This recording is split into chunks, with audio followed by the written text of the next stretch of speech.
Frank McComb, we finally have you on Reelblack TV. Yeah, okay. I'm with it. All right. Now, Well, people that know, but for folks who are new to Frank McComb, how did you get your start? Cleveland, Ohio. I can't put an age to singing, but I knew I wanted to. I knew I wanted to play music.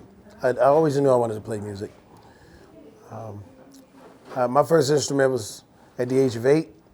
Was drums. But I grew up watching my mother, all of my aunts, and my grandmother sing in church and stand around a piano during the holidays and do their thing, man. They would be singing, and I mean, harmonies were on point. I mean, they really, really sang.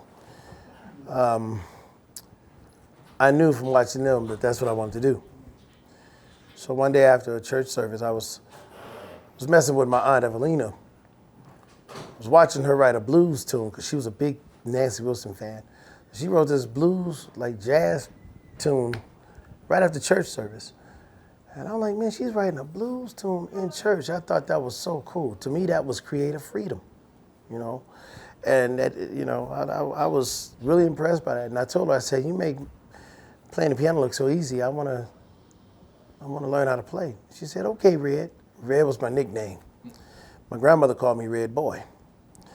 And she said, okay, Red. So I get back to my mother's house and I change out of my church clothes and put on my play clothes. You know, back in the day, you change clothes. And I put my play clothes on and I'm ready to go outside and play football on the street with my friends. Back then you could do that too. Nowadays you get killed. But I was ready to go play.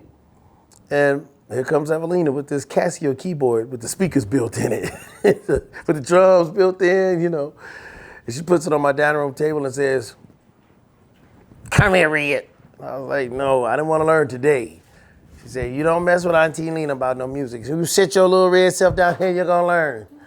So she taught me my basics, just my basics, major, minor chord, the names of each key, and what the purpose of the sustain pedal was. That was it.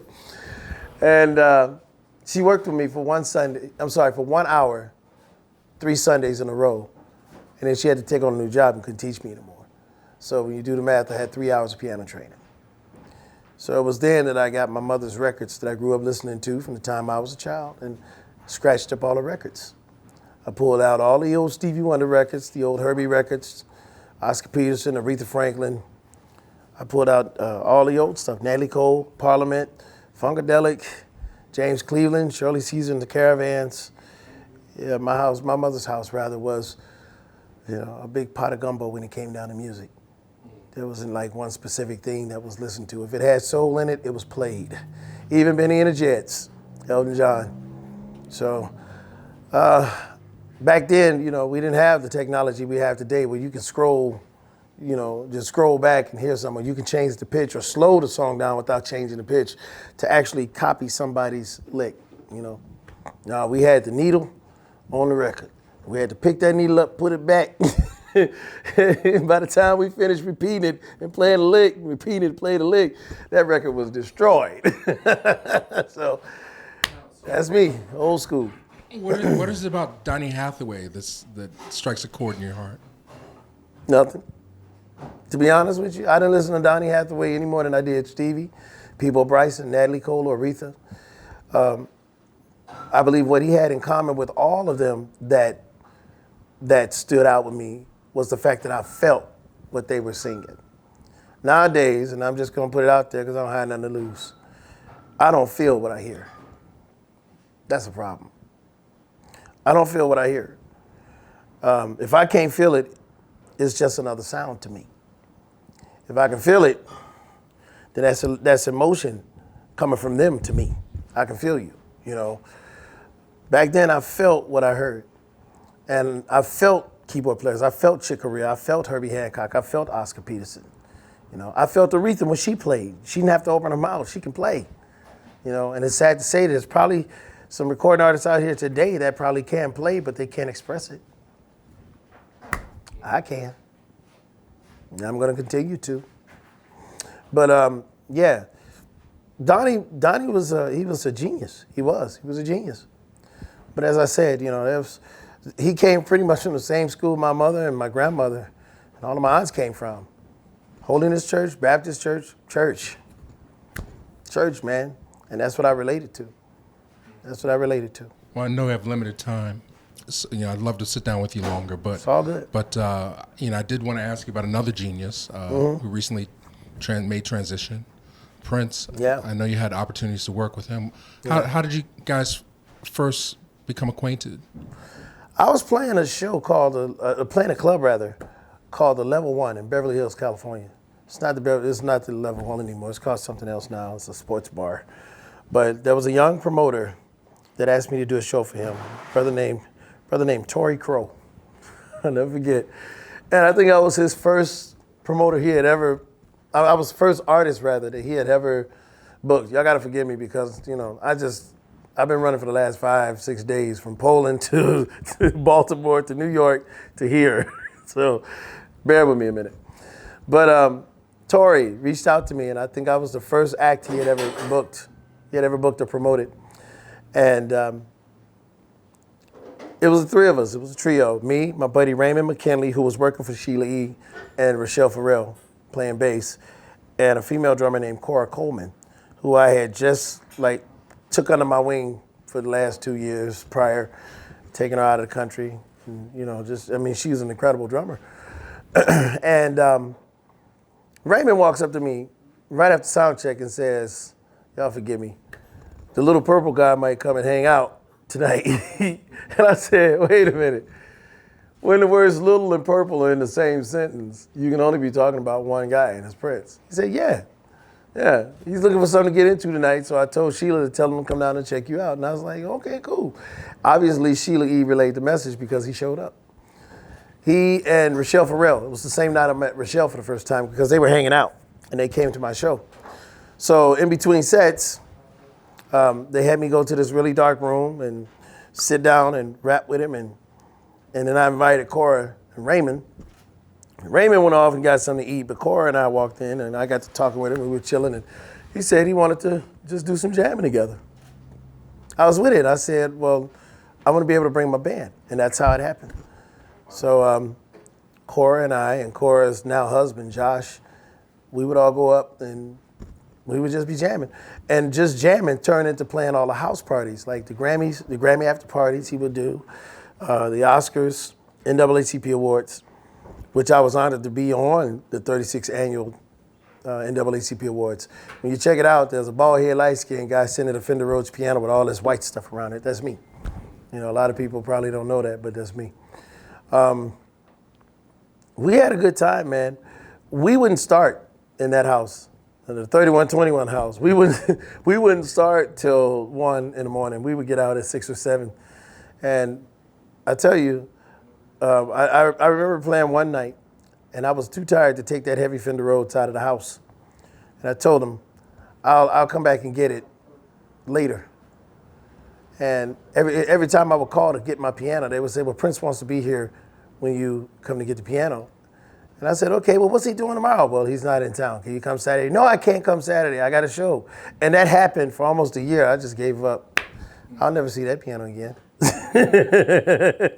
Wait, so I wasn't where 3121 was an address? 3121 was the address to the house. He turned around and made like a good, what's the word? Words escape me. What's the word when you take something and you make a business out of it pretty much? Everything he touched turned into a business thing. What's the word I'm looking for? Purple, he made a big business thing out of that, The 3121 thing, that was the address to the house that we were playing in. Carlos Boozer was his name, the NBA star, written in the house. 3121, I think that was the house, 3121 Deer something.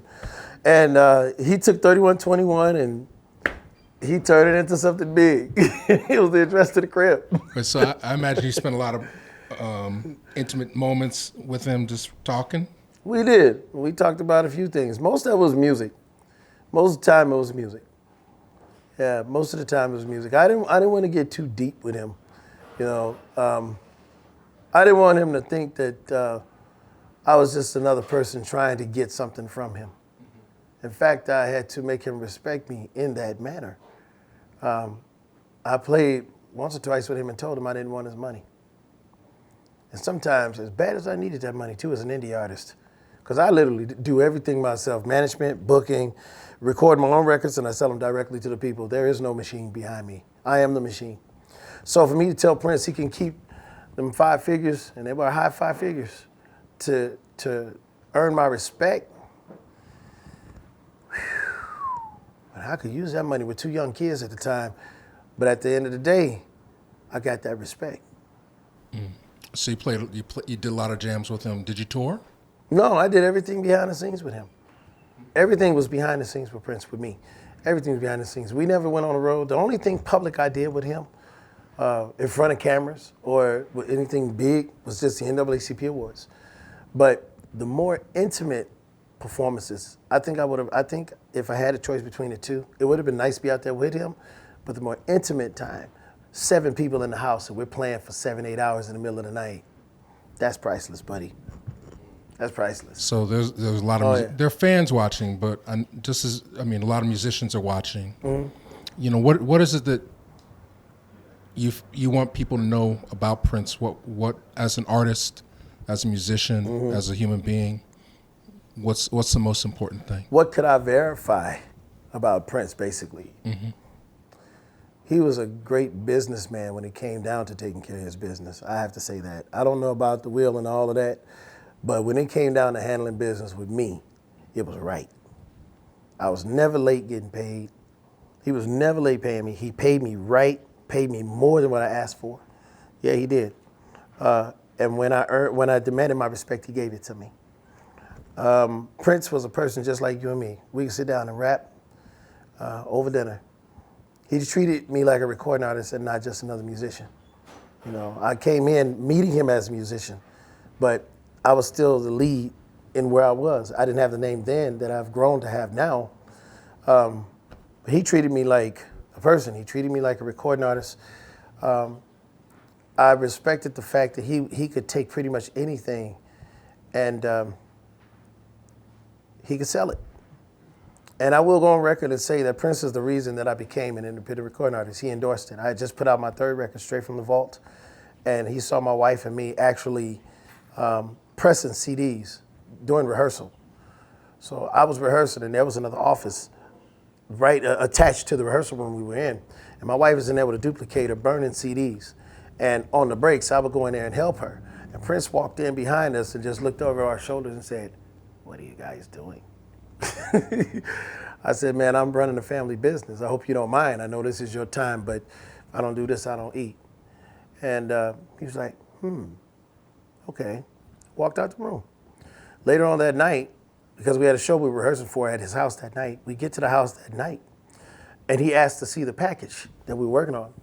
But I was working on 2 CDs at the same time. I showed him Straight from the Vault, and then I showed him the CD that I just recorded. It's the 1995 bootleg because somebody had taken a record that I did for Motown that wasn't supposed to be released. And they burnt my CD, and they were selling it in the UK for 25 pounds. And at the time, 25 pounds was $50 US. This record had Branford Marsalis on it, Billy Preston, Harvey Mason, Doc Powell, Tony Maiden, Freddie Washington, the bass player who wrote Forget Me Nots, and You Remind Me of Patrice Rushen. I had a lot of people on this record, and he was selling my record. So I took back what was rightfully mine, my music, ordered a copy from the thief anonymously, and made that my master. And I started duplicating it, but I put some integrity with it. I made my own cover. It's a white CD cover with a skinny leg inside of a construction boot. The construction boot represented the fact that the man was working hard, but the skinny leg represented the fact that he wasn't eating from his work. And I explained it to Prince when I gave it to him, and he stood in his dining room and screamed. He said, "Man, you don't need nobody. As long as you can keep pressing this up and getting it to the people, you don't need nobody else. It'll come. Everything you need will come for you." He was the one that encouraged me, standing in his dining room, to go independent. And here I am, about 12 years later, doing it. It's unheard of, and when you can't explain it, that's when you know it's God.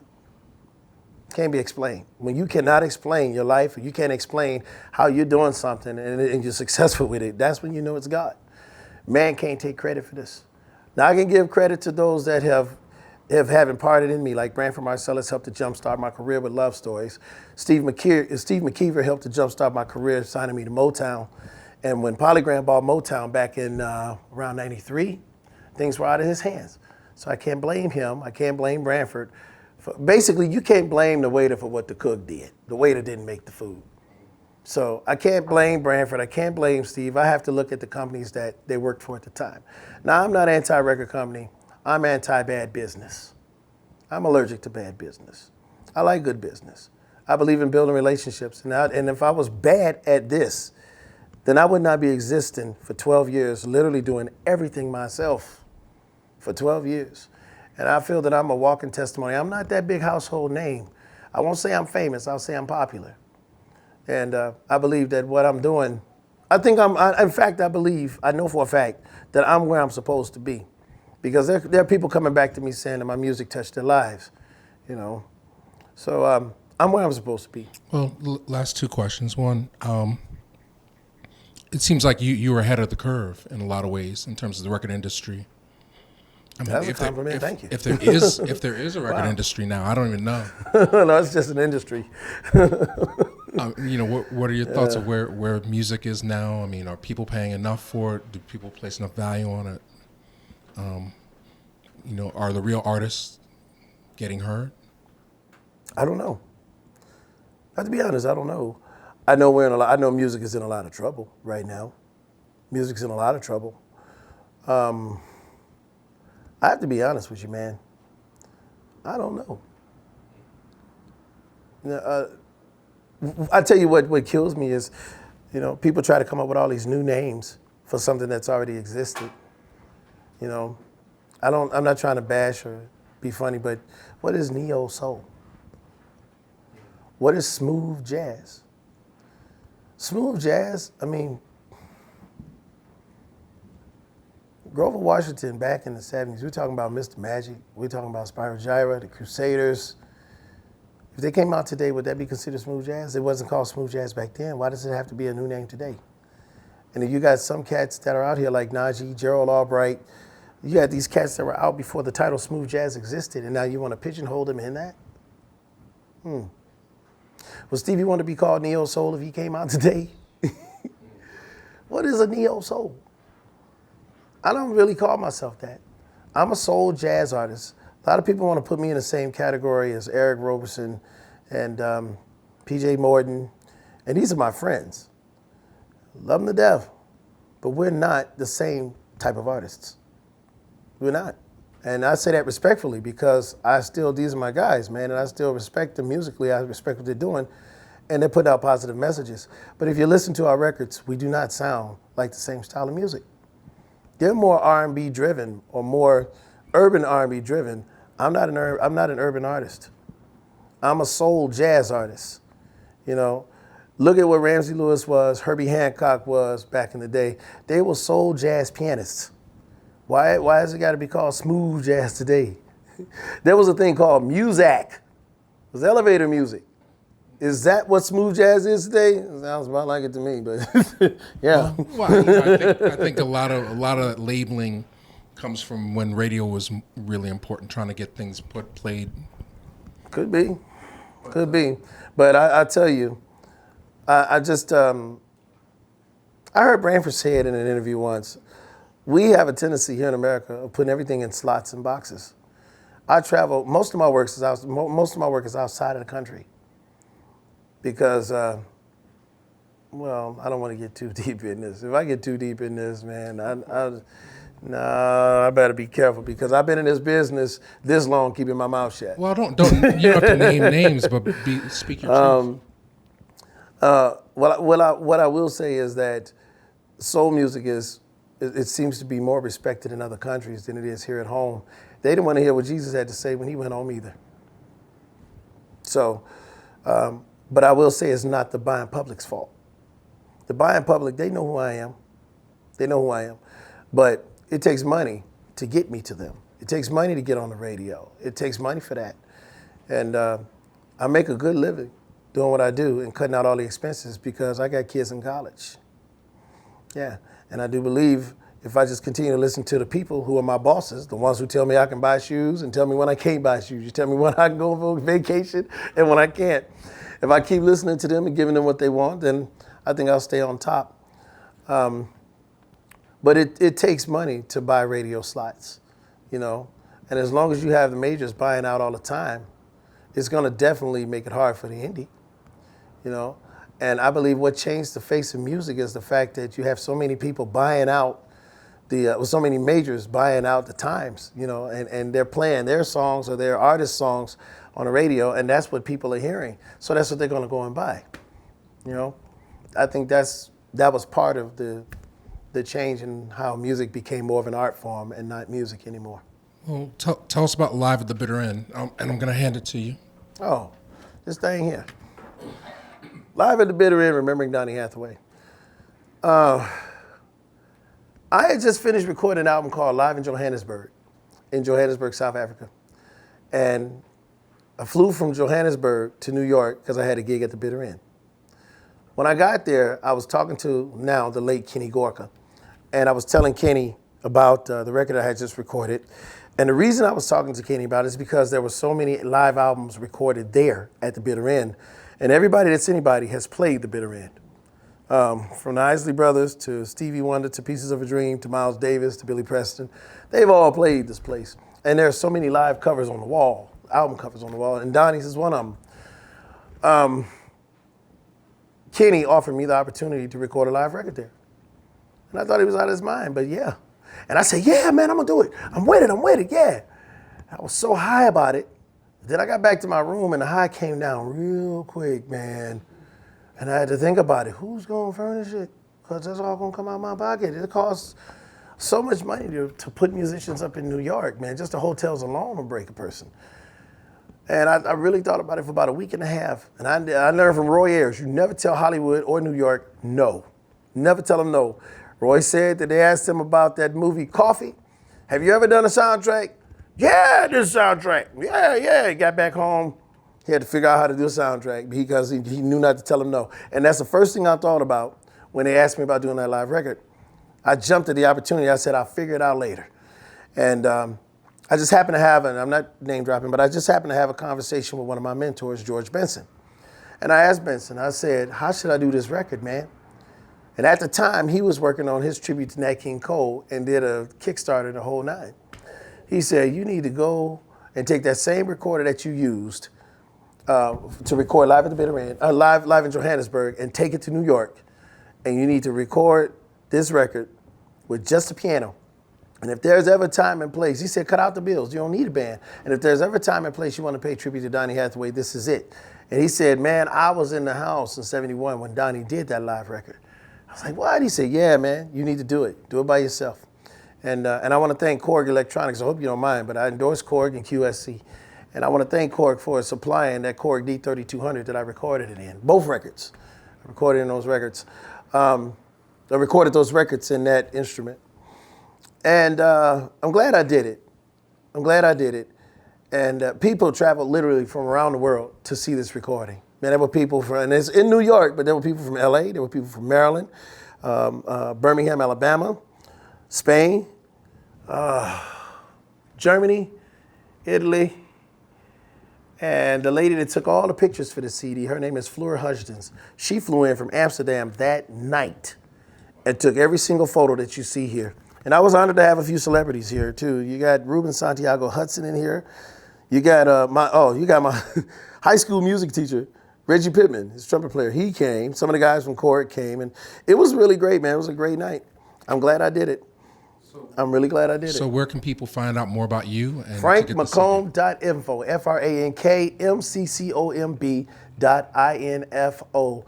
And you go there, you can find my social media, Facebook, Instagram, Twitter. Those are the main three I work with. There should be information there about my radio show, The Living Room, where I play anything I want to play, even unreleased stuff, live performances that I've done, some of everything. It's like listening to music in the house with me, literally, in my living room. Just to put the word out, I have unfriended about 1,500 people, and I'm only friending people on Facebook that's going to interact with me because that's what social media is all about. I need you, the buying public, to be my publicist. They said word of mouth is the best advertisement. Well, today that's considered word of mouth. Start speaking. Speak on the behalf of Frank McComb if you want to hear some music. Get your soul fed. Just that simple.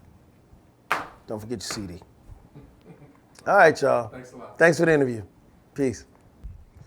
Hey, this is soul jazz recording artist Frank McComb, and you are watching Real Black.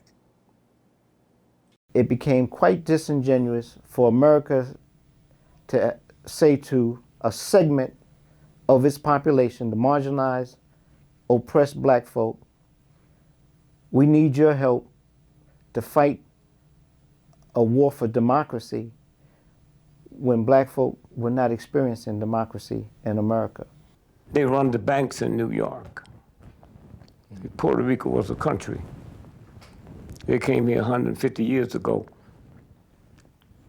And they ran their own banks. So they came here as bankers and started marrying white women and producing white bankers. And white bankers, 90% of your banks in New York is run by. That's why as much money and power, you can't get a Puerto Rican mayor, because them crackers ain't gonna let it happen.